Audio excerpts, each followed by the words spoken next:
Hello and welcome to This Is War40k. My name is Simon, I'm your host this evening as always, and tonight we are hosting an awesome content creator, one of Instagram's finest 40k painters, and in my personal opinion, I'm sure people will agree with me, one of the nicest guys on the stream.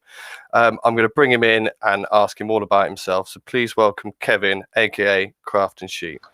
Hi Kevin. Hello there. Thank you for joining me, mate. No problem. This is weird because obviously usually you just see my hands. I know. Now you get my face. I'm less comfortable with that, but we'll go with it. It's fine. Let me just my camera well, not my camera, but my little painting arm trying to sneak in. It's the professional gear though, so you're putting a lot of us to shame on this one.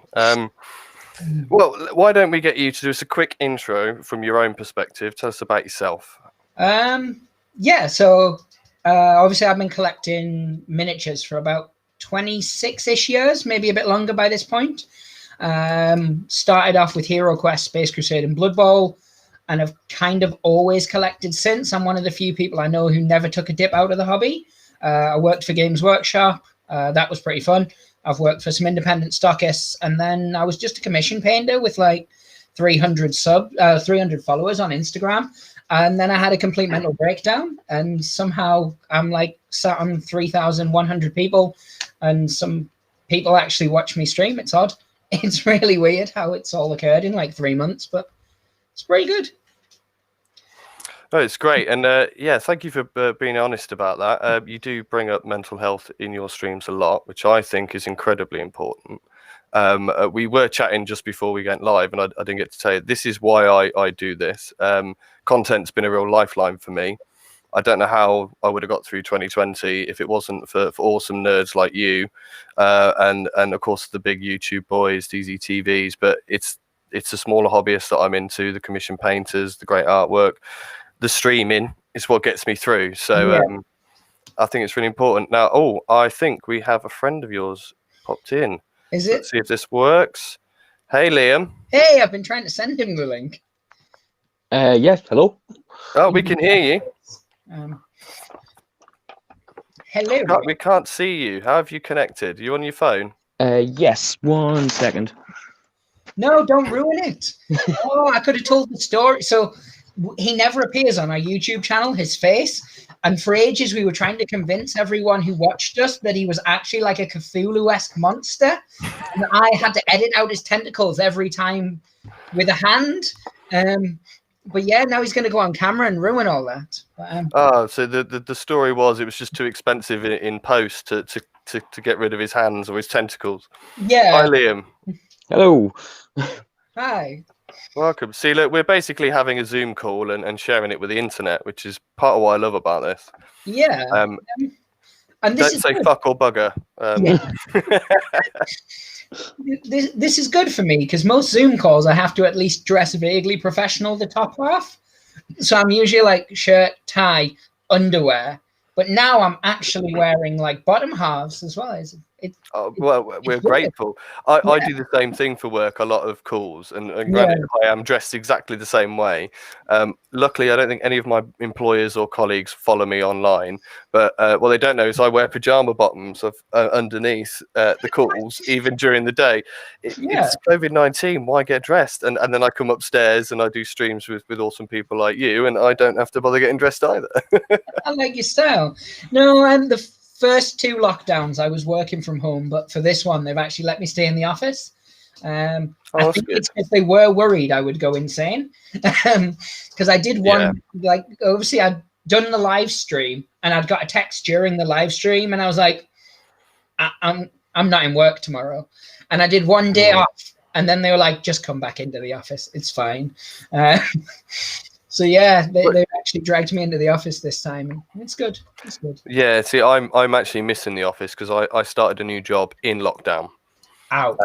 Right down the road. The weirdest thing is I used to work in the same building, in the same part of where the office is now, but it's their store cupboard was my office when I was new into IT. It's now their store cupboard. So weird, small world. But I've been to them 5 times since I worked for them, 6 months. And I know some of the people there anyway, personally. That's how I got the job. And I miss that human connection. Another reason why I do this sort of thing, because it's nice. I talk to people socially rather than professionally. Yes. This is my hobby, my fun time. But no, someone just mentioned about kilts. Kilts are awesome. I don't personally ever wear them though. It's the Kilted Viking. Thanks for tuning in, mate. He Right. joined my first ever stream at Christmas and has been with us ever since. So I like that. You know, I'm a big fan. You stick around. I actually own a kilt which has pockets, which is a great. It's a utility with kilt. pocket. Yeah, A it has kilt. it has pockets on the side. It's great. But then does that mean you don't need a sporran? It is a sporran, isn't it? Is that what Yes. that It is a sporran, yeah. Yeah, I That have one of ruins them the as well. Michael McIntyre joke then, doesn't it? Yeah. How are we going to carry things? Can we have pockets? No, the English have pockets. We're going to have a little bag. Don't worry, we'll make it hairy. Nice. Yeah. So, what we should mention, well, now Liam's here as well, that you are not just Craft and Sheep on Instagram. You are part of a group of guys that do a YouTube channel known as Rage Against the Dice. So, would you like to tell me a bit more about that? I've been on it and I want to rant about it, but I'll let you do it first. Yeah. So it originally started. We used to all game in a gaming cafe together. And the guy who owned the gaming cafe said, "Oh, you guys are ridiculous. You should start a YouTube channel." Basically, because of the way we act all the time. And so we did. We were like, okay. And it wasn't anything special, really. It was just us doing unboxing videos and playing board games. And then during lockdown, it kind of got a bit bigger. And then for the second half of lockdown, again, as I mentioned before, I didn't do any content, so it kind of died a bit. But we're kind of hoping to revive it back this year. But it's just us playing games and basically taking the mick out of each other. It is exactly that, but that's why it's so good. I'm officially a stalker. That's what I do with my hobby time. Yeah. I'm going to come back to this, but Rumble Slam, I'm just going to throw that out there. I'll come back to that. But you're right, it is a bunch of lads playing the game, which is, I think, what's nice about it is it's slightly different to the classic. I'm doing a lot of air quotes, I don't know why. Battle reports that you get from YouTube royalty and what other people try to emulate. What you've gone for is lads playing a game. Yeah. And it is funny. You had me giggling. You do the voices, which I don't know. I think you've mentioned D&D before, but I've been obsessed with Critical Role over the last few months. Desperate for something new. I don't know if you guys have seen that and how they did it. And obviously that's voice actors. You've kind of got that thrown into it, which was fun. I liked it. Yeah, I mean, a big one is because I very much support mainly smaller games. Obviously, I love GW and 40k and Age of Sigmar and things like that. But we do a load of little smaller games, and one of them is called Rumble Slam, which is like pro wrestling. I've seen this. And goblins and things like that, and it's absolutely fantastic. And that's where our channel really started to take off, because it was just me and Alan playing Rumble Slam and ripping into each other constantly. And again, it's something different. Like everyone else who was doing Rumble Slam content was either trying to like emulate WWF TV or WWE TV, or it was just your standard battle report, and we were just the equivalent of two mates in a pub playing a board game, but in front of a camera, basically. Yeah, I don't think you could sum it up better. But yeah, and some of the banter, for want of a better word, is brilliant. You can trash talk in Rumble Slam. I've seen that. I've become a little bit obsessed. Right, I'm new back into 40k as of lockdown one, after almost a 20-year gap. I used to play as a teen. Sadly, the friend that got me into it passed away about 5 years ago, and we never rekindled any interest in it. We became teenagers. We both got into motorcycles, and then girls got into us. That was it, really. It was great teenage years. And so and he was the only person I could really play with. So lockdown happened. I bought some models and got into it. But it's purely 40k that I've been doing. So I know very little about the other games. You mentioned, Kevin, TT Combat. who I'm a huge fan of their MDF terrain. Yes. If I win the lottery, I'm buying 2 of everything. I It is really beautiful wish I terrain. had money. I've got a wish list lined up, and I because it's January post Christmas, and I don't believe in dry January. I'm doubling up. I haven't got any money left to spend on it, but I'm going to say now they're Tomb World Prime. I think it's their set. It's the Necron stuff. Yes, it's gorgeous. It's really beautiful stuff. Oh, unlike Kevin, I am not letting myself buy any minis at the moment because I've got too much left to paint. The last thing I bought was for my wife. I bought her a load of Harlequins to top up what she got into. But when I get to my Necrons, I'm buying that. Sorry, I've digressed because I'm obsessed. I'm getting in early because then I got a date stamp. Just like Tell me about the painted other minis. Yeah, well, it's a good obsession. Sorry, Kevin. Tell me about the other non-Games Workshop stuff that you're into, because I think there's a lot. There is a fair old few. I mean, I won't go into everything because I'm into everything. I'm basically like a dog chasing cars in like really, really busy traffic. But not traffic where it stood still, but you know, where it's just constant. And I'm just like, look, a red car, look, a blue car. So if I like see just a single model, I'm like, I'm going to collect that because I can't just buy the model. I don't know why. You can't. It's the collection. It's the set. Yeah. So like I play Fallout, the game. Well, I've got the models because of that one model from New Vegas. It's a lovely model. Fallout New Vegas model. I don't know. Show it again. I'm going to blow you up. There you go. I don't even know where my camera is these days. But yeah, it's just the model from the cover of Fallout New Vegas. Nice. And I loved that model so much that I bought it. And then I was like, well, I've got that model now. I really need models to play with it.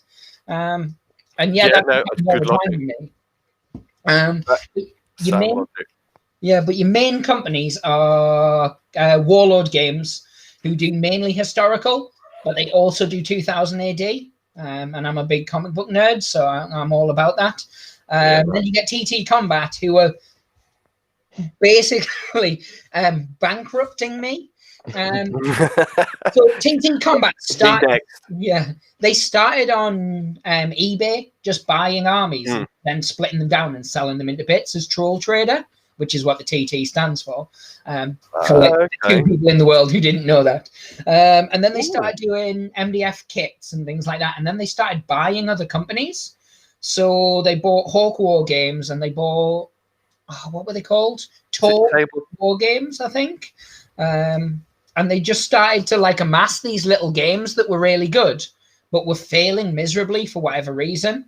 And yeah, they have this weird, wonderful collection of different games. Like, as I said, Rumble Slam is pro wrestling of all things, but with orcs and goblins and ogres and trolls, and everybody should go and watch your videos on it, because I love small skirmish board games. Yeah, I think it's brilliant.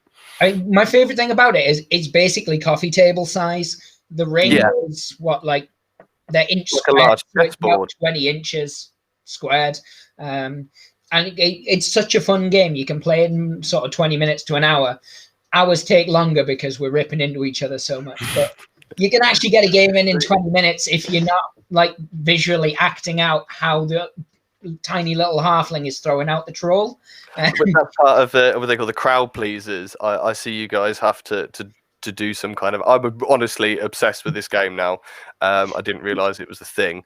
In fact, I'm going to put in. I don't want to say requests because that seems like a lot of pressure from a nobody in the corner of the internet. But if you do get it, could you do a tournament? Like, I'd love to see like an actual, like a Blood Bowl-esque tournament of Rumble Slam. We had that planned. Planning something, weren't we? Before last year, it was meant to happen last year. We were arranging it, and then lockdown happened. But yeah, we were gonna get just 16 players and just do like a one-day thing, then film it. But yeah, as I said, it started with just Alan and I, and then Liam started playing it, and then because there was 3 of us, the rest of the people in our group wanted to play it just out of peer pressure, I guess. That's how it starts with us. The best kind.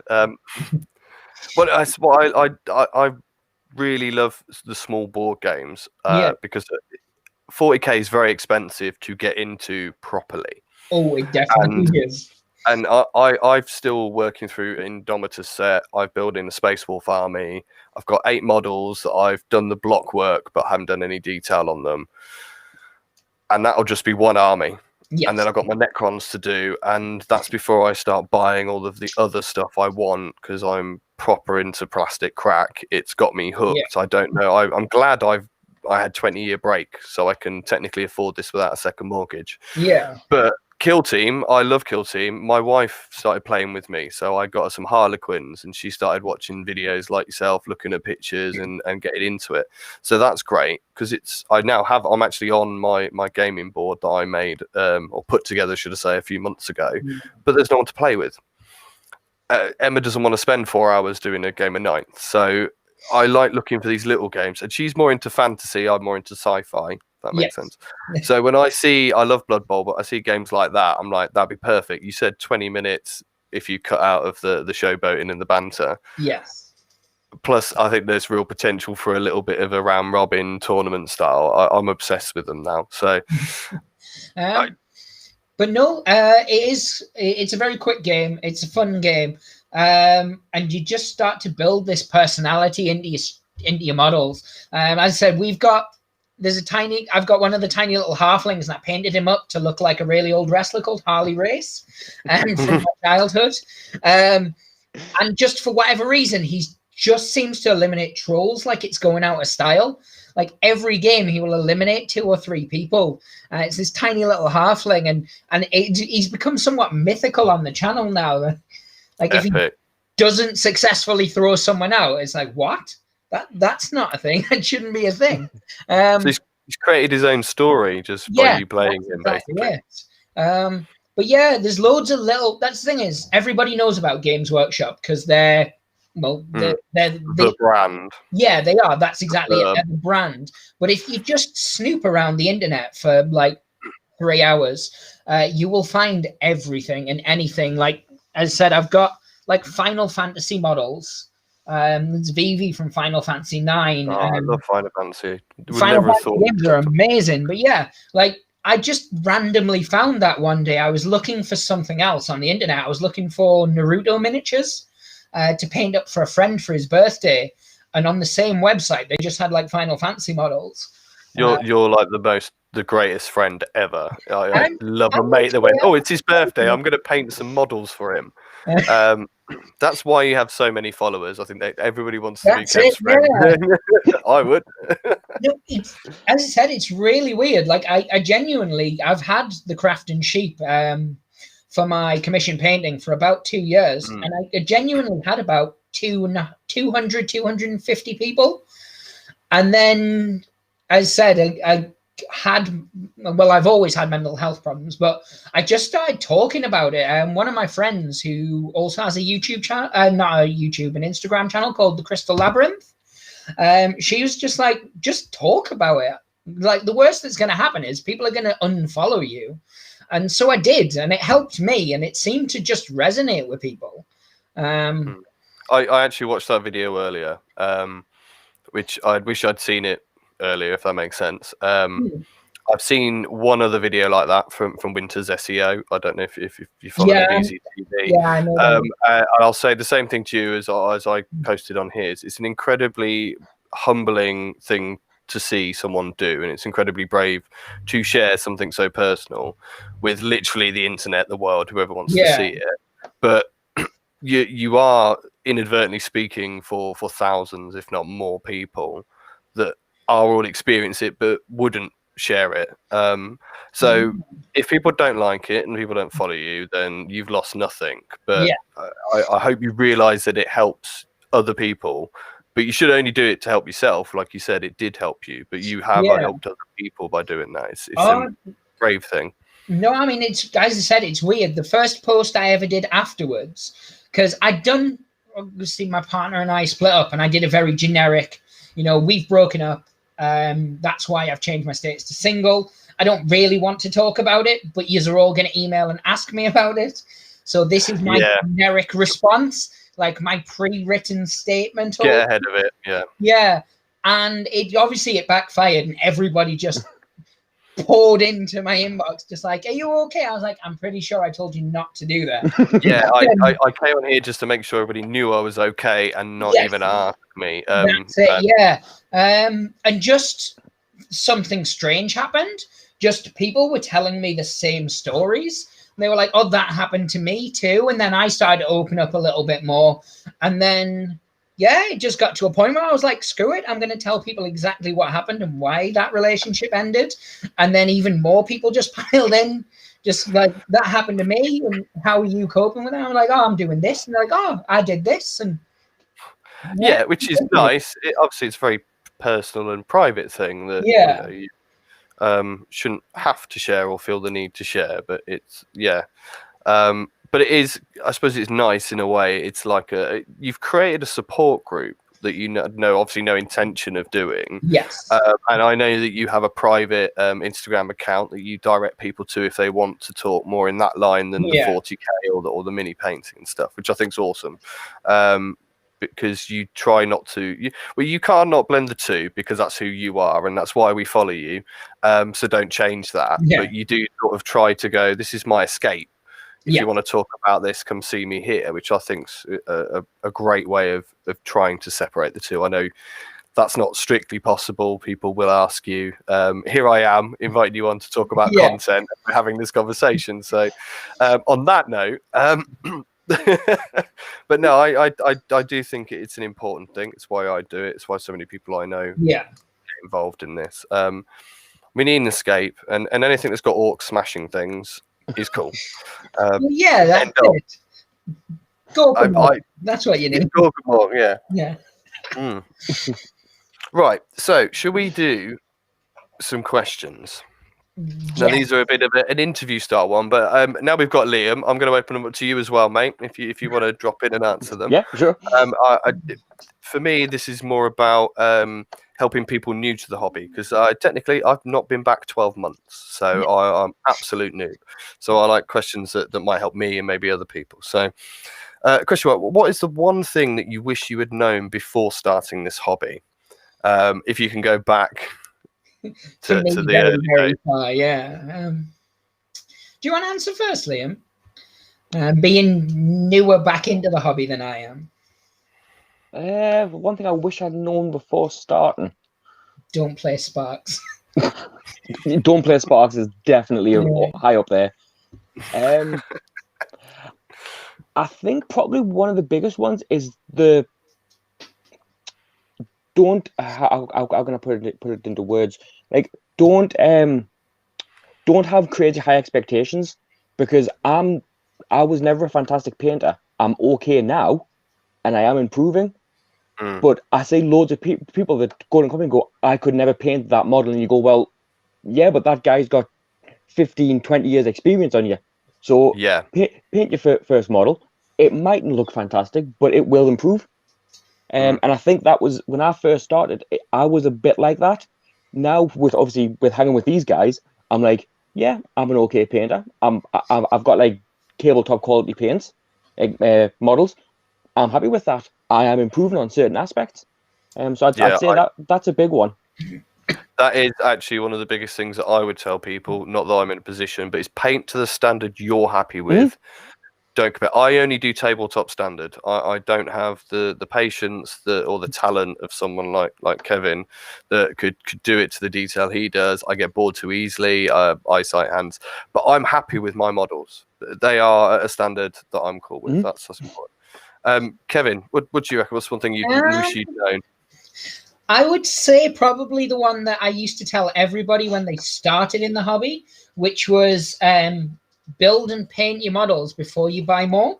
I don't believe that. I don't follow it, as you guys know, as the bookshelves here of the stuff for sure. Do as I say, not as I do. Yeah, exactly. Yeah, and I used to like as Games Workshop staff. Do you mean like all the orcs?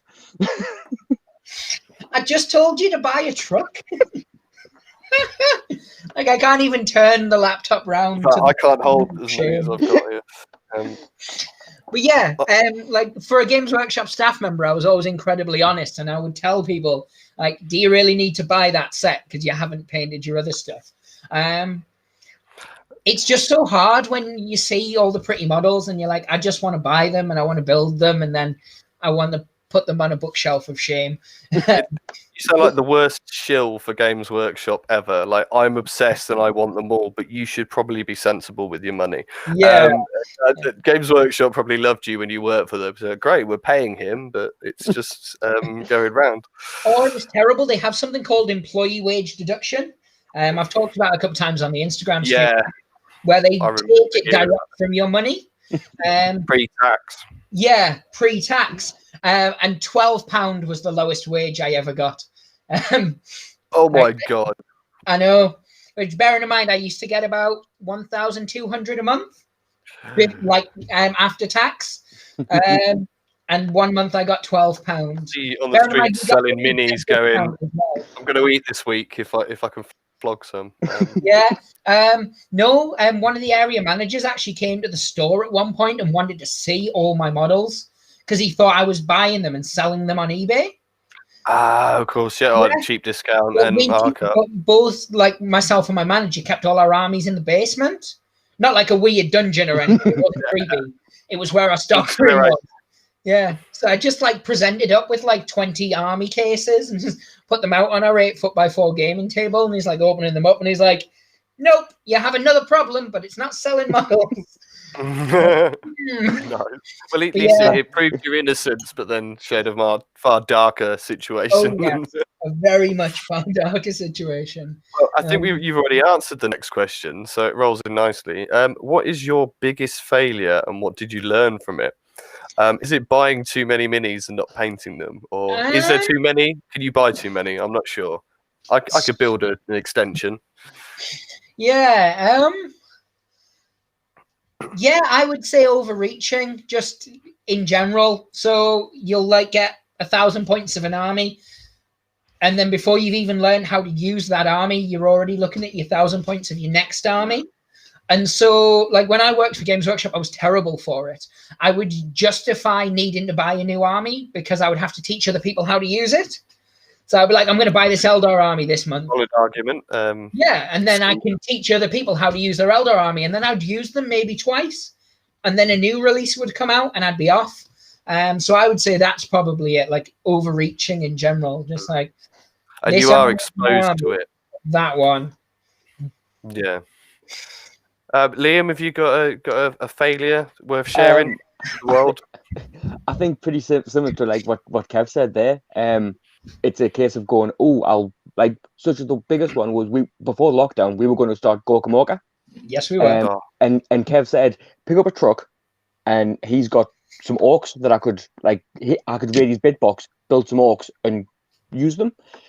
But because of lockdown, I bought the truck, and then said, well, I'll buy some orcs.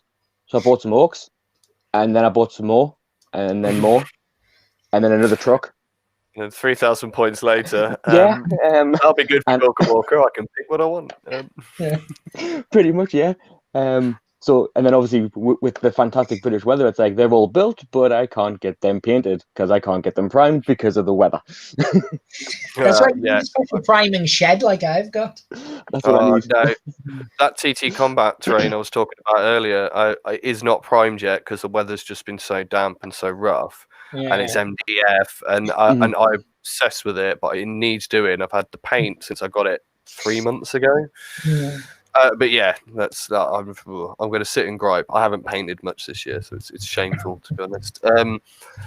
For me, biggest failure. I think that actually that's a good thing to not. It's hard to teach people from your mistakes. They want to learn or need to learn themselves, but not having that pressure of buying a ton and moving on too early. Enjoy the money and time and effort you've spent building that and from it. Otherwise it is a very, very expensive hobby. But that's not to say you can't collect and just paint. So lots of people do. That's a perfectly valid way to hobby. But if you do game, I think you're right. Don't try and learn. I'm struggling now reading 9th, learning. A lot's changed since 3rd. When I last played it. I realised how old I'm getting. when I last played, a lot has changed, and it's a lot of pressure. I would hate to switch to another army straight away. Yeah. I only have Necrons because of Indomitus, and they are beautiful sculpts, so I'm obsessed. But would never have thought to use them. Oh well, I think you've answered this. What advice would you give someone just starting out the hobby? I think that was it. Don't overstretch. Paint to your own standards. So we'll skip that one. What are the best resources that have helped you along the way? This is a good one. Where do you get your inspiration? Where do you get help for the games and stuff like that? I take from everywhere. I genuinely like, if I'm painting something, like if I'm painting zombies as I'm painting at the minute, as I was on my last live stream, I just take from other zombie media I know. So I'll start painting. I'll be like, oh, this one looks like such and such a character, so I'll start painting that up. And then, yeah, I grab inspiration from everything. YouTube's really good for it. You'll end up searching for something like how to paint an orc's skin, and then you'll go down a rabbit hole of like watching 200 different videos on how to paint orc's skin, and then suddenly you've got a purple orc. No need for that. Just go to Rage Against the Dice. There's a video on how to do orc skin. There is. There is. I don't think I've uploaded it yet, but no. Sorry, it's coming then. Sorry, but it has been referenced. I do have how to do orc metal, though. I did actually upload that one. That is a big problem I actually have, very quickly digressing, is I film a lot, but I hate editing videos, but I'm the only one in our group who can do it. So I have, in fact, some of them are edited to the point I just have to film the voiceover for it. This is the colors I've used. This is the techniques I'm using. And that's the best stuff. I'm like, no, I'm done. I've got a lot of videos that need editing, which I've done most of, but it needs voiceover, which is why I do the live stream. Yeah. It's warts and all for me. I put it straight out there because that's how it works. But yeah, I'm with you. And it's the voiceover stuff that's put me off. I'm lucky. I've got a friend that does a bit of that on the side that said he'd be willing to do some voiceover for me. But yeah, I'm with you on that one. Liam, best resources for you? For resources, I find obviously social media platforms, because if you think like Google, because if you think of an idea, there's a good chance someone out there has also had that same idea.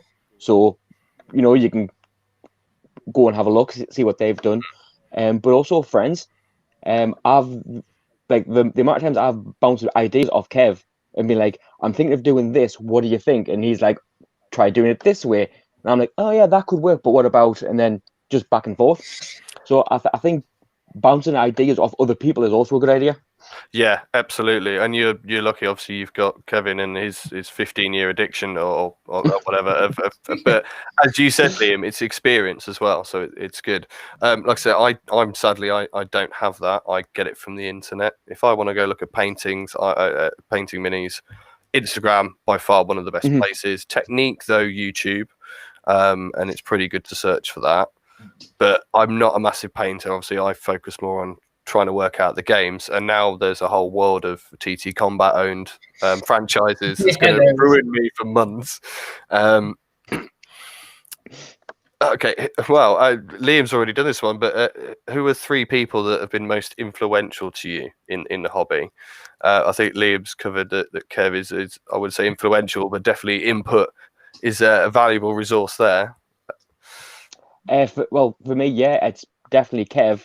Nate, who's the other guy who does the fantastic paints on our channel, and I'd probably go Sparks, because Sparks is really good at gaming with, although he's horrible to play against. He's fantastic to run ideas. So how's the game you can against someone else? Yeah, that is one thing. We talk about Sparks a lot, but if you don't know him, it's really hard to describe. He's basically, picture the ultimate power gamer, and that is him. But yeah, he's lovely at the same time. Yeah, that's it. Yeah, he's like a massive douche sack to game against. The loveliest guy to chat with. You just described the guy that, in fact, the guy that got me into 40k, I actually met in Warhammer in Games Workshop. Yeah. I went with a friend, and I was kind of standing around going, okay, toy shop, amazing. But he was kind of nipping in and out, and I got into an argument and almost a fight with this guy who was the gobshite of Games Workshop, 12-year-old, was a power gamer in that sense. Well, it turns out he lived on my road 12 doors down, and we didn't know, and bumped into him. And next thing you know, he took me back there and said, right, this is what I've got, orcs, and showed me about it. Well, it's nice that you've got someone like that. Yeah. They make me play him. I mean, every time they're like, have you play him? Because I'll just play anyone. Yeah. What is the one common myth about the hobby that you would want to debunk? I think there's quite a few, really. There is. The current one that's really irritating me is that we're all women-hating monsters. I'm really not a fan of that one. I hate that one. That annoys me. It's such a small collective of a-holes that just talk really loudly. Makes it look like we're all like massive a-holes, basicly. But that's the problem. They're the baboons arseholes of the hobby, because they are big and bright. And I saw one earlier on Twitter. There's a female hobbyist who's converted up some female Primaris. Yes. Which is cool. Some people are against it, some people are not, but they look cool. And there's lots of constructive criticism, or I think the heads are a bit small. Maybe you can find some third-party ones and blah, blah. But there's people going, oh, please tell me that's not a female Space Marine, because that means I've got to sell all my models and give up the hobby. And I'm like, really? This is a person on Twitter. You're probably hundreds of miles away. You can unfollow. Don't be so fucking melodramatic. I think I brought it up in a live stream last week sometime. From a lore perspective, I don't like it because Space Marines are monks and the Sisters of Battle are nuns. And so, like, they have their place within the 40k universe. But if someone creates some models that's their own personal models that they're going to use on the table, I don't care. Like, if they look good, fantastic. If they look crap, well done for trying. Like, I'll play against anyone who's fielding anything. I saw that one on Twitter. Sorry, Kev. There was someone. It might be the same person. Who were getting absolutely berated. And it was like, oh, if you turned up at my shop, I would refuse to play you. And I just commented on and said, well, to be fair, playing that guy probably wouldn't be a fun game anyway. So you're not missing out. No imagination for starters. To me, there's two ways you can approach whether it's right or wrong. And this will probably get some hatred via the internet, but I'll stand by it. Is that either you approach it from the lore perspective, in which case you have to remind yourself that the lore is made up, therefore you can make up more lore. Yes, I agree with you. Space Marines are essentially monks, warrior monks. It's a westernized version of what we might think of East Asia. But to me, you just make up a law that there was a rogue chapter that started injecting gene seeds into women, and now you've got these, 8-foot freaks the size of Custodes. That would be cool, and I'd play that, and I'd buy into it wholeheartedly. The other approach is you can think of this IRL, in real life. Well, I'm sorry, but it's the 21st century. We have women in frontline forces. They have completed and competed against men in all of the major special forces, the Navy SEALs. It's been done. Yes, you can get into genetics and God knows what. We won't go into that. But again, it's possible. So whatever your argument is, I think just don't play those people. Don't follow them. Don't get involved. I've got 4 little sisters. I know women are tough. I basically grew up playing against my sister. She was the person I gamed with. My dad and my sister. Poor sister. I got into it. I got my dad into it because I realized it was an expensive hobby and I was pretty darn smart. He bought new stuff, but he bought me new stuff. Then my sister just learned to play because we played. So, like, I've always played against females. Is just something I did. And yeah, I said I don't really agree with them, like, completely changing the law to go, oh, look, now we found these females. But if they started to go, right, from this point on, we are making female Space Marines as part of the law, I'd be like, well, that's an evolution of the story. Cool, crack on. And then you've got female Space Marines. Everyone's happy. What I don't like is when they go back and retrofit things, and like they were always there secretly. That pees me off because it's pandering. But if you go right from this point on, Call is making female Space Marines because like Primaris work. You go, all right, cool. That's a progression of the law. Just like when the Necrons woke up was a progression of the law. You can't go, well, the Necrons were asleep. They have to stay asleep. And like, no, they woke up. The next part of the story, like you do that and it's fine. It's when you go back and you retrofit things that really does bother me. I don't think you could do right for doing wrong in that scenario, but I think you're right that if they approach it sensitively and not retrofit but evolve, because Primaris was is the example I should have used earlier. If you can change the rules, you know, that was the worst possible form of heresy, was to meddle with the Emperor's work, but now we accept it, and I love Primaris and it's the law. It evolved. Plus, to retrofit kind of feels like a sensitive subject that might be being swept under the carpet, like, oh no, it was always there, we'll forget about it. Whereas to go progressive, I think, is a bit more progressive. Actually, it's a bit more proactive. So, we will make this change. One thing I do, obviously, because 40k is massively progressive anyway, considering it's a dystopian, horrible future. You know, the Eldar have always had female models, and the Dark Eldar have also had female models, but very not very good representation-wise. Lots of butchers and things like that. But it caters to all kinds, because you've got your fetishy look, and then you've got your normal Eldari look. Orcs are asexual. Well, exactly. Necrons are technically asexual. Tau have got female models. So I do think that 40k has strong representation. So it does bother me when people say it doesn't have strong representation. But at the same time, you can always change things as long as you give a good law reason why. Like from Games Workshop point of view, obviously, if I want to create orcs with Space Marine heads, they're my models. I'll do what the hell I want. But if Games Workshop first and foremost, you paid for it. No, I think you're right. Handle it sensitively, because a lot of people have invested in the hobby. Yes. The law is, I think, what makes them so expensive. It is what makes them so fascinating as a company and as hobby.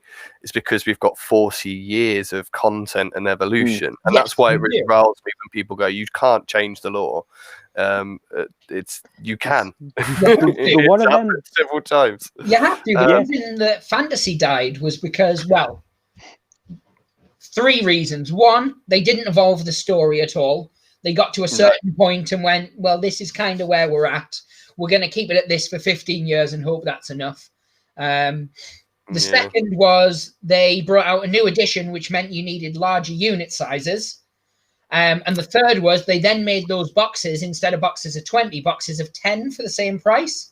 So if you had Skaven like I did, and you wanted to build 1 unit of clan rats, which to be viable in game was 60 models, it would cost you £15 for 10. So you start doing the maths on that, and you go, well, just to play the game, I need 2 legal units and like a lord or a HQ choice. And then you start to work out the maths of that and go, well, that's 120 clan rats plus a character. That's a lot of £15. That's what fantasy. My first collection of models, although I'd never really discovered Games Workshop, was Dark Elves in fantasy. Yes. They were bought for me, and I had a black dragon, and I had the codex, and I was obsessed. I didn't realize there was a shop you could go to and they actually played. I assumed this just came from a toy shop. And I was obsessed with them. So when I did get back into Warhammer last March, the first thing I did was obviously 40k, because that was the thing I played as a teenager, and was like, right, great, I'm buying this starter set and some paints. It's like, oh, what's going on with Warhammer Fantasy? Let's see if there's some Dark Elves. I wouldn't mind some witch elves or something like that to paint. Or I forgot what they were called, but they used to ride on the lizards, the dragon. Oh yeah, Cold One Riders. Cold ones. Thank you. Oh, you've just saved me another night or 2 days of what was it called? But they don't do them anymore, or the way the laws changed. They're like order and chaos. And when I looked at it, I went, this doesn't even make any sense. Dark elves are in order because they're against chaos. I'm like, No, 40k. I'll stick with the Primaris, which I didn't know what they were until I got them. I got the Intercessors and went, oh, they're cool. They look a bit bigger. I had no idea. But yeah, Age of Sigmar is an awkward one because they completely bungled the launch of it, and that left such a sour taste in everybody's mouth that I think it took a long time for anybody to really catch up with the fact that it's a really good gaming system. But with the way they split it with Order and Chaos and etc., it all just felt a little bit wow. As in World War, not as in like, yay. Which is not a good thing for the history of the franchise anyway. The correlation is there. Yeah, I mean, they changed it very much from like your Tolkien-esque fantasy to more of a high fantasy. And you either like it or you don't. Like, I really love the game, but the lore is just absolute pants to me. You've got gods flying around and using like portals, and I don't know, I kind of like my Tolkien-esque hobbits walking from point A to B and dropping a ring into a mountain. See, I'd love to get into the Lord of the Rings. I think I need to stretch myself from Warhammer, whatever you put after it, admittedly. But I looked at Warcry because I love Kill Team so much. I really enjoy that. Now, it's not the same as 9th. It wasn't even the same as 8th. There was a lot of changes. It's a good battle system. I like the fact that you can get together a 6-man squad and play that game to its full. Less if you play the other rules. And I think they've ruined it a little bit with the way they've changed the points, and Commander is a waste of time. No one plays it. But it was a good way that, in my mind, I did this for my wife. I bought her a Harlequin troop box set. She built them, painted them up, created a couple of troop masters, managed to play a squad of Harlequins. Kicks my ass every time. It's embarrassing ruining the game for me. And we have not played in 2 months about 6 weeks now, I think, because I'm sick of losing. I played myself at 9th edition just so I could win. And I did, by the way, spoiler alert. Nice, well done. I don't feel that the Warcry is, maybe I'm wrong because I don't know about AOS, doesn't feel like a step into AOS. No, it's a completely different game system using the same models. So there is no first step into it that offers you a cheaper entry, which I think is important. And not everybody goes for it because there's too many diehards that go, no, I bought 1,000 points and I played it like a proper gamer. No, because there's going to be 10-year-olds that, like Liam was saying, you've got to start painting your first models. Don't make that a 500 or 1,000 point army. Make that a little starter set. But if that starter set can play an actual format that looks similar, I think they're missing that on the fantasy side. They definitely are. They did a game. I think they discontinued it after about a year because it wasn't very popular, but it was called Age of Sigmar Skirmish. And it was basically designed around the start collecting boxes. So that one of those start collecting boxes would basically be a skirmish army for you. And you just bought, I think it was like £6 for the rule book. And it was the exact same rules of Age of Sigmar, just smaller. And I don't know whether it just didn't catch on or whatever it was, but it died pretty quickly. And then they printed the rules for free in the White Dwarf and was like, yep, that's where you get it now. Obviously, if you didn't pick up that issue of the White Dwarf, it's just lost into the annals of time, unless like it's about £6 anyway, isn't it? Well, they get more bang for buck. I haven't had a copy of White Dwarf in 20 years, and even then, I think I bought it off my mate second hand. They were that expensive. I haven't bought one since. Well, I can't remember the last time I bought one, but I've not even read one since I was a staff member, where you got given one for free. Like that was the last time I think I read a White Dwarf, and by that point it was just like adverts. They'd taken out all the battle reports and they'd taken out all the fun painting stuff, and it was just like, this new model's out, this new model's out. So I don't know if it's changed at all. It might be. I've heard it's better than that now. I get them now and again. I picked up one, I think it was either November or December one, because it had some Necromunda rules in. And I thought it was giving me like a scenario, like a booklet. I thought I'll pick that up. But I actually found one in my cupboard the other week. And it was from about 2011, I think. And it's actually in the back of it. It gives you a list of all the local Games Workshop shops around the country. And I was like, oh, wow, that's really handy. The new ones don't have that. Oh.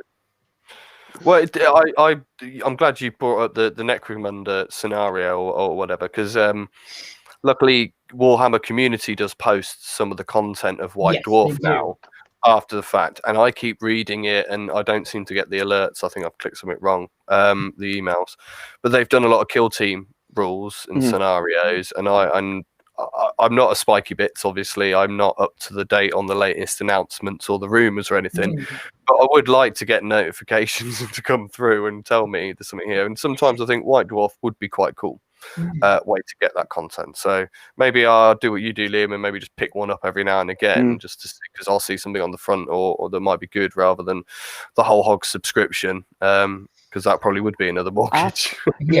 I find as well, sometimes it's going to sound weird, but normally I pick mine up in my local supermarket. But some months they don't get it. And when you speak to the staff member goes, yeah, we didn't get one this month. And it's like, oh, okay then.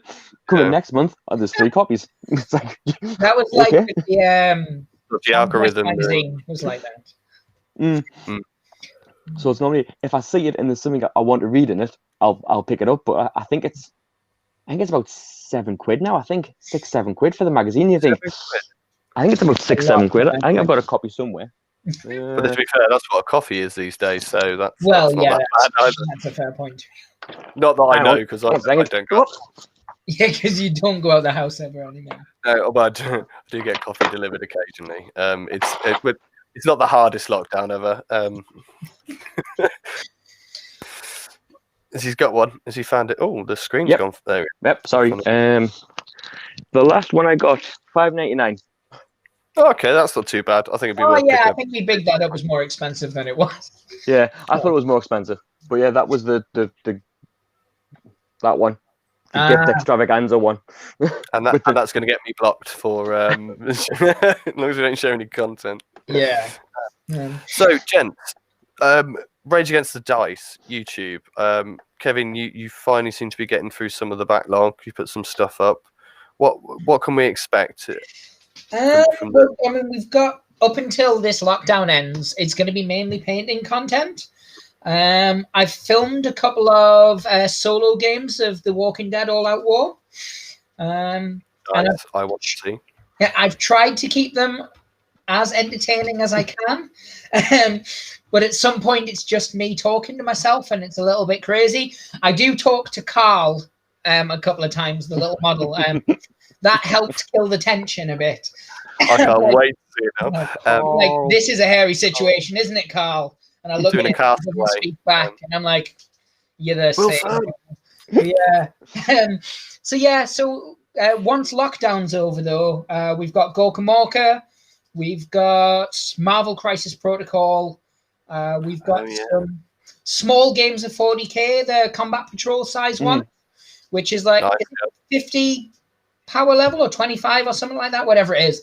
25 each, isn't it? That's 50 the one. power level and then 500 points. So that's the new Combat Patrol boxes, which I'd like to try a battle that size. That's what the pink orcs are for. Did you notice? I did the captions. Oh, sorry, this is going to tuck underneath Liam there, but I would try to get a pink match to the infamous orc truck. Because everybody mentions it, and it is amazing. One of the questions I get asked the most, other than obviously, am I gay? I know. The number one. I almost asked you, but I thought it's been done to death. I'm sure you're sick of it. Absolutely stupid question. It's funny, but I do get asked it an obscene amount. But yeah, the one I get asked the most is why pink trucks? I was like, why not? Like, why not? Yeah. That's it. Like, there's no other answer. Like, there was no rhyme or reason. I didn't wake up one morning and have an epiphany. I had a magenta paint that I've wanted to use on stuff, and I've not found anything to use it on for ages. And I thought, screw it, I'll paint orcs pink. It looks beautiful. Orcs look awesome in pink. Certainly the battle wagon, the truck does. It really works with that color scheme. And why not? I think that's a great way to, I need to use this color because I've got one. Let's find a reason. That's awesome. I mean, I buy paints just randomly. If I'll be buying, I have this obsession with not paying postage. under any circumstances. So if I go on a website where I'm buying a model for £21, and if I spend £25, I'll get free postage. Same here. I always do that. I will. Even if And you spend £6. I'll just buy something to take it over that limit, and so I end up with all these random paints, and then I'm like, well, I've got to use it on something to justify. And yeah, that's basically. I was going to say, yeah, I do that. Spend limit £25, order 105. Yeah, no, that's how I ended up with Verticus, but Battlezone Manufactor and Verticus. But no, actually, I really wanted that. No, it was Indomitus. No, I picked that up. It's gonna bug me now. It's one of the. I've got the 2 boxes behind me. But yeah, I did that. I went, oh no, if I just. No, it was definitely from Games Workshop because they're terrible for it. I think it's like 30 quid. And you get a box for 20-25, and I'm like, oh, it's only a £5. Oh, right. I've got lots of pots of the texture paints now. So with my Space Wolves, I got this Astro Granite Debris. Yes. So I've got that as a sort of that grey slaty look, but then I've got the Valhalla Blizzard snow effect on top. But I think I just got a bit crazy, and I now, for some reason, have 3 pots of Valhalla and Blizzard, but I put the thinnest layer on them anyway. I'm still on the first part. And I do buy branded. Who do you buy, Kevin? Normally, when it comes to textured paints, I actually just buy Games Workshop. Yeah, but I mean the brand new. But yeah, I go through the sand stuff for my orcs a ridiculous amount. I can't even remember which one it's called. I've got it on my desk guard. Yeah, when I did but yeah, I mean, I do make my own. I make my own sterling mud, because all that is polyfiller mixed with sand and PVA. Mm-hmm. Nice. And then you just put the brown paint in with it, and you mix it up, and it's perfect, and it's the exact same stuff. Because that's how they make it. I know from when I worked there, basically. You do your own Luke's APS then, which I know you mention him a lot. Yes, I love Luke's channel. Gaming Scenics, or it's Luke's APS. Yeah, I don't follow him as much now. It's mainly just him advertising his company. But yeah, in the early days of Luke's APS, I watched that religiously. And his table builds are incredible. They really are, and the speed he does them as well. Yeah, but the way he explains them actually as well, it made me go, I think I could do that. I mean, I can see the quality he produces is far superior, but I would buy his stuff and give it a go, to be honest. I've used some of his flocks and things. They're really, really good. I've been toying with getting one of the battle debris that he's got, the texture kind of sandy stones and things. I was looking at getting. Yes, that's the one.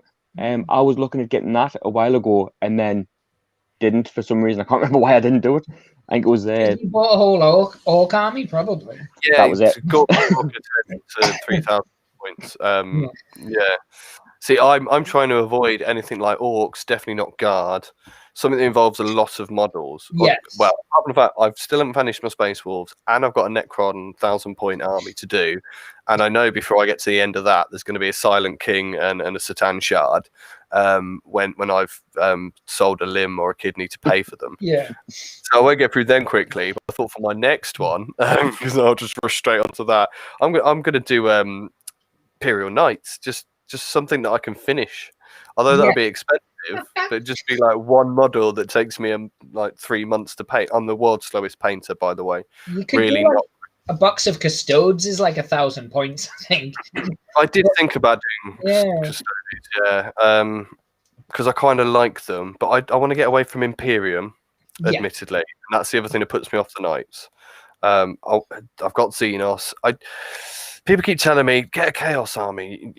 Until you've tried a bit of Chaos, you haven't collected properly. Now, I built a Death Guard kill team, which is mostly Poxwalkers, just because I got a few in a starter set. Yeah. But I'm tempted maybe to take that further and do an army, but not to push myself rush into the next one yet. I want to play some games at some point in in my lifetime. It's not going to happen. Eventually, we've got to be allowed out, even if it's via a tunnel system. I was just going to say, we have a solution when they don't let us out. Yeah, we do. With you and your rabble, Kevin, the tunnel system. They're Would all you going to explain? it as well. Will you explain me the tunnel system? Because they're all in. I think this is going to happen. Yeah, so I mean, the original concept of it was Holly, because she lives down in London, was going to come up to see me, but obviously she's not allowed. So she said she was just going to dig a tunnel. And that was all that was said in the chat. And then it just somehow went into this huge thing where every wargamer was going to dig a tunnel from their backyard into the center of the UK, which we worked out was somewhere in Lancashire. It comes out like directly into a forest with like a stream and stuff. It's very picturesque. Very fantasy. And we're gonna dig we're gonna build a big hole underneath it. And because most of us are orc players, it'll work because we believe it will work. Latent orc psychic energy. And then it started getting like, because Doral's French, so he was like, well, I can bring some cheese. And then we're like, we'll have a cheese fridge then. And it just expanded now. And it's this running joke. And people obviously come into like my live streams for the first time. And I explain the whole story to them. And just instantly they're like, yes, that sounds brilliant. Let's do it. Like no one's gone, that's a stupid idea. Yeah, not one person went, you're not serious, are you? Yeah. Aren't you worried that might go a little necromunda, and there'll be factions split off by what minis you paint and whether you worship the Emperor, the Bebop Toaster, or you just don't do Games Workshop, which will be heresy. I mean, I must admit, there is a huge part of me that would kind of like to see some sort of gang rivalries and things, being that I love Necromunda so much. So I think I would just thrive in that environment, like little gangs. You would be like the seer that go, let's go see the CraftAndSheep. He will tell us the way. Yeah. Just sat on a giant throne of unopened boxes and models. Painting, yeah. And then people will instead walk of up. bones or runes, it'll be orcs. Wah. I like it. I think I could work with that as a gimmick, to be honest. Yeah, I think I could get into that. Bit of doomsday prepping meets wargaming. Yeah. That's how you settle disputes. It'll be on a tabletop. There'll be no market. The only way. No, turn up with 1,000 points, or no, it'd be 50 power. You turn up with 50 power and you settle it like humans, you know. Yeah. Yeah. Rumble Slam is like the equivalent of gang warfare. Yeah. That'd be excellent. It definitely could. But yeah. Right, well, we've got to the hour, gents. I'm happy to carry on talking if you two are. I've got no more questions for you. Well, I technically do, but they're not deep, hard-hitting journalism. Yeah. I'm going to ask one of them. First of all, I'm going to ask them now, and then we can carry on if you want. But where can viewers find you? So we know it's at CraftAndSheep on Instagram. Liam, what's your Instagram handle? Do you need me to check it for you, Liam? I think it's Galloway Liam 1980. Change it to something more catchy, to be honest. I do. I set that up years ago because I'm not very tech savvy. I was like, I need to put a thing in, and it was like, this is your name. I was like, that is now my name. Yeah, it is. It's Galloway Liam.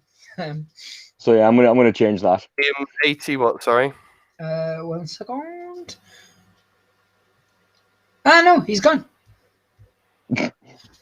He's literally just Galloway Liam. Look at him. There you go. Well, because I would have done this had I been planning, but I'm just going to pop you up there, and you get your own caption, Liam. You've got to have a caption. People can find you. It's a cheesy thing, but I love it, and of course we'll do Kevin again. And then, sadly, I hadn't done a Rage Against the Dice link. I don't know if you've got a URL for your channel. We do, yeah.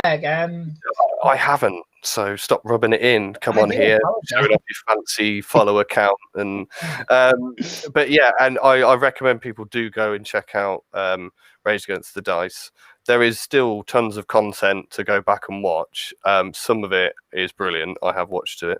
And like I said, I hope you do get some more painting stuff out at the moment. I think people will be appreciative. Hopefully more people join the hobby this year.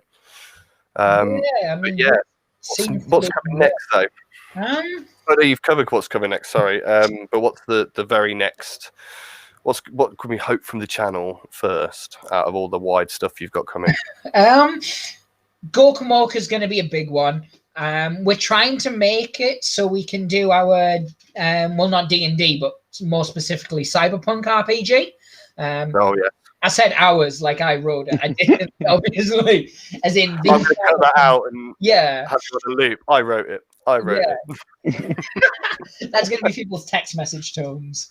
I have done that through live streams before. I will pre-warn you. A couple of I've got Saoirse the Man was kind enough to use some language I don't like on the channel. Well, I do like the language, but I prefer it not. So I've got a loop in going, you want to buy some Warhammer, kids?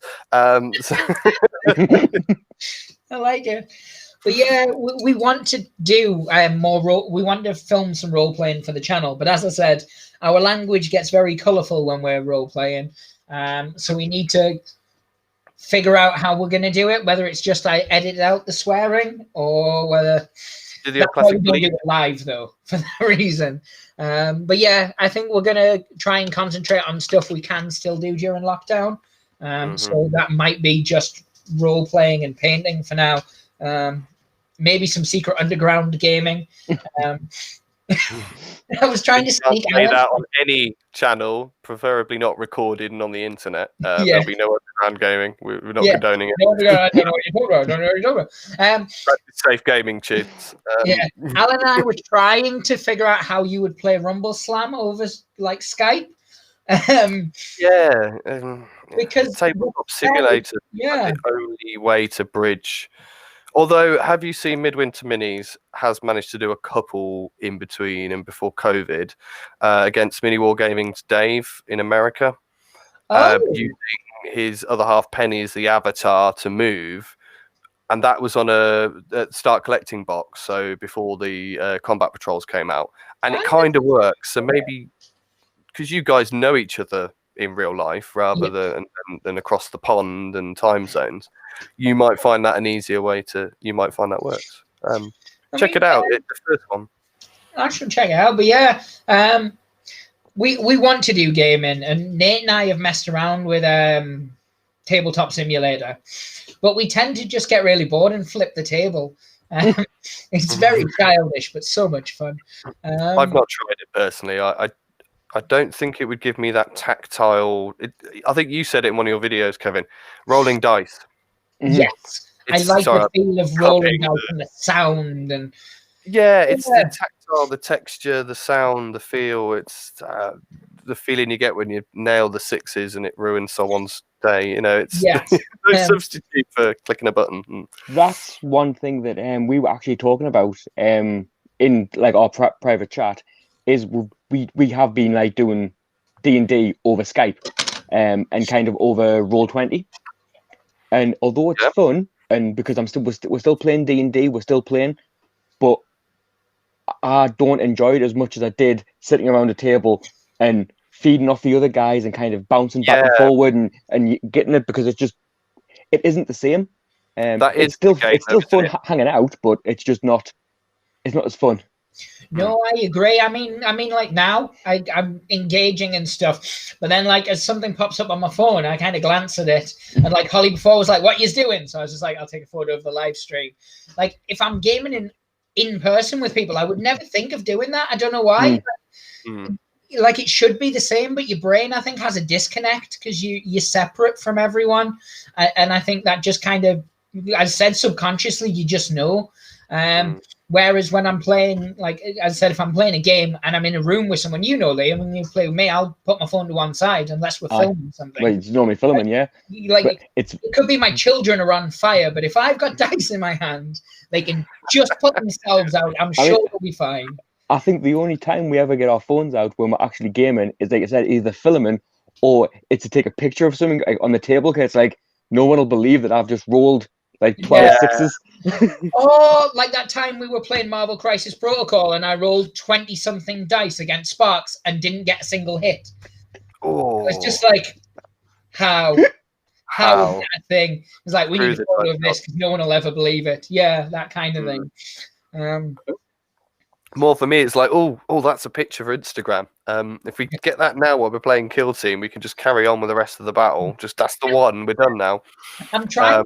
I try to think like that, but my brain, I don't know. There's always still that bit in my head, I think, where once I'm in the game, I'm in the game. But Alan's usually really good for it, isn't he? Alan's really good at capturing, like, that'll be an Instagram photo. And that's kind of what he brings to our channel, I guess, that, and we ridicule him quite Poor Alan. Good man, Alan. Well, I'll have to do another stream and get the whole of Rage Against the Dice on, if we can make that happen at some point in the future when the channel's, well, maybe when COVID's buggered off enough to make it a bit more practical to get you guys together. But if not, I'd love to host you having a little chat and talking about your channel.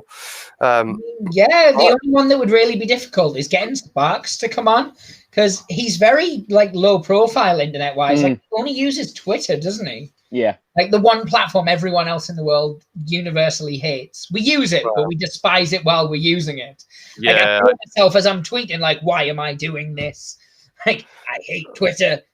Tweet. I think if you don't have some distaste or dislike of social media of every channel, then there's something I'm missing. But yeah, I actually think there's only one picture of Sparks on social media, an actual picture of him that's not like the cartoon like picture. A cartoon avatar. Yeah, it's a group photo as well, isn't it? Then there's two. Oh, right. There's the one I'm thinking of, which was a profile picture I think he set up, which was about 7 or 8 years ago, where he's won some trophy at a tournament, and another one, the second one, is the group one from Blood and Plunder. Yeah. But it's like the prize support picture. So there's two pictures of him in the world. Forgot about that one. Yeah. Well, only time will tell. He might be the smartest one out of all of you for not getting on the internet. You never know. I often wonder that myself. It's a very dark corner of our world. Come the apocalypse, Sparks is surviving us all. The trash panda will win. There's a reason we call him a trash panda. Yeah, that's genuinely our nickname for him. He's like a raccoon. Love it. Right, well, gents, I got one last question for you. So I'll go for Liam first. I'm trying this one out.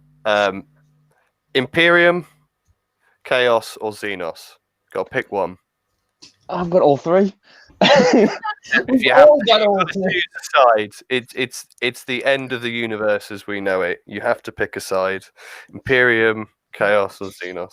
Well, this month I'm gonna go Orcs, so Xenos. Xenos, okay. I'm definitely an Orc player. Yeah, I don't know what I'm gonna get from Kevin, because obviously you have a fond love for lots of platforms, but in the world of 40k.